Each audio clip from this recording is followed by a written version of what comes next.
अस्सलाम वालेकुम दोस्तों, मेरा नाम है आसिफ जावेद। आज हम विजिट करने जा रहे हैं इंग्लैंड के खूबसूरत शहर मैनचेस्टर को। मैनचेस्टर इंग्लैंड का एक अहम शहर है जो अपने तारीखी और कल्चरल मकामात के लिए मशहूर है। ये है मैनचेस्टर का टाउन हॉल, जो विक्टोरियन दौर की एक शानदार इमारत है। फुटबॉल के शौकीन लोगों के लिए तो मैनचेस्टर जन्नत है।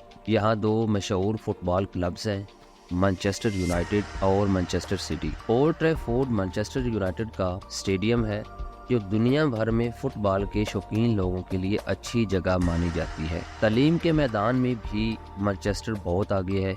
यहाँ की मैनचेस्टर यूनिवर्सिटी दुनिया की बेहतरीन यूनिवर्सिटियों में से एक है। ये यूनिवर्सिटी रिसर्च में खास अहमियत रखती है। मैनचेस्टर में कई अहम म्यूजियम्स भी हैं। मैनचेस्टर म्यूजियम में कदीम आर्टिफैक्ट्स और तारीख की बहुत सी दिलचस्प चीजें मौजूद हैं। पीस फील्ड मैनचेस्टर का एक खूबसूरत पार्क है जहां लोग सैर व तफरीह के लिए आते हैं। मैनचेस्टर शॉपिंग के लिए भी मशहूर है। अरनडेल सेंटर यहाँ का सबसे बड़ा शॉपिंग सेंटर है जहाँ लोग खरीदारी के लिए आते हैं। मैनचेस्टर का खाना भी बहुत मशहूर है। या मुख्तलिफ किस्म के रेस्टोरेंट्स मौजूद हैं जहां दुनिया भर के खाने मिलते हैं। मैनचेस्टर का फिश एंड चिप्स खास तौर पर पसंद किया जाता है। ये था मैनचेस्टर का एक छोटा सा टूर। उम्मीद है ये वीडियो आपके लिए इंफॉर्मेटिव रहेगी। मिलते हैं एक नए सफर के साथ, तब तक के लिए अपना ख्याल रखिएगा। अल्लाह हाफिज।